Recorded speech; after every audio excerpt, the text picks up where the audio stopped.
Hello बच्चों, तो चलिए इस प्रश्न को पढ़ते हैं। निम्नलिखित फलनों की एक एक इंजेक्टिव तथा आच्छादी सर्जेक्टिव गुणों की जांच कीजिए। एफ एक्स बराबर एक्स की घात 3 द्वारा प्रदत्त एफ एन से एन फलन है। तो यहाँ पर देखो एक फलन दिया हुआ है एफ एक्स बराबर एक्स की घात 3 और ये एन से एन यानी कि प्राकृत संख्याओं के समुच्चय से प्राकृत संख्याओं के समुच्चय में फलन है। तो हमें क्या करना है, इसके एक एक की व आच्छादक गुणों की जांच करनी है। तो प्रश्न में आगे बढ़ने से पहले इस प्रश्न से संबंधित जो मुख्य उदाहरण है उसकी हम चर्चा कर लेते हैं। तो देखो मुख्य उदाहरण एक की फलन के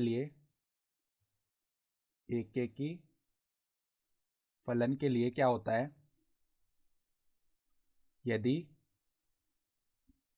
x1, x2 दोनों हम वास्तविक संख्याओं के समुच्चय में लें तो एफ x1 बराबर एफ x2 अगर हम लिख रहे हैं तो उससे परिणाम क्या निकलना चाहिए कि x1 बराबर x2 आए। ठीक है। और आच्छादी फलन के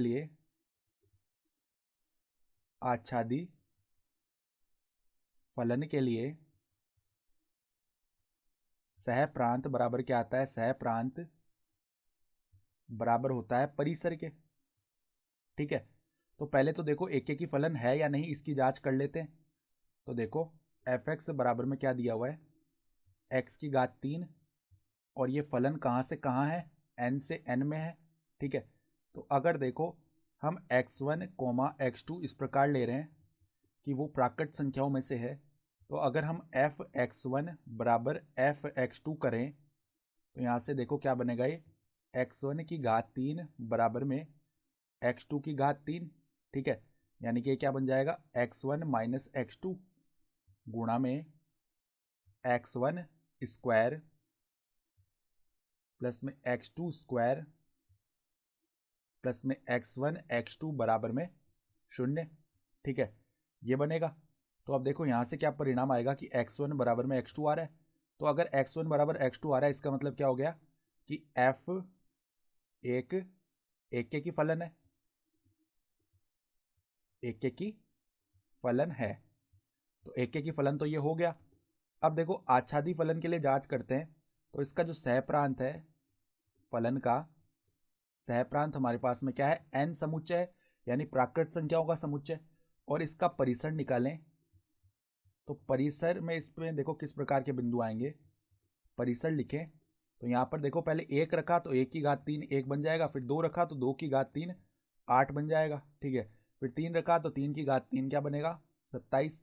फिर 4 रखा तो 4 की घात 3 क्या बनेगा, 64। इस प्रकार से घन वाले पद आते जाएंगे आगे। तो हम क्या देख पा रहे हैं, सहप्रांत जो है परिसर के बराबर नहीं है। तो देखो सहप्रांत बराबर नहीं है परिसर के, अतः एफ एक आच्छादी फलन नहीं है। ठीक है, अतः एफ एक आच्छादी फलन नहीं है। तो हम क्या लिख सकते हैं, अतः एफ एक की फलन है किंतु आच्छादी नहीं। ठीक है। तो हमें एक की और आच्छादी गुणों की जांच करनी थी। तो हमने जांच करके यहाँ से बता दिया है कि जो एफ फलन दिया हुआ है वो एक की फलन तो है किंतु आच्छादी नहीं है। तो आशा करता हूँ कि आपको ये प्रश्न समझ में आया होगा। धन्यवाद।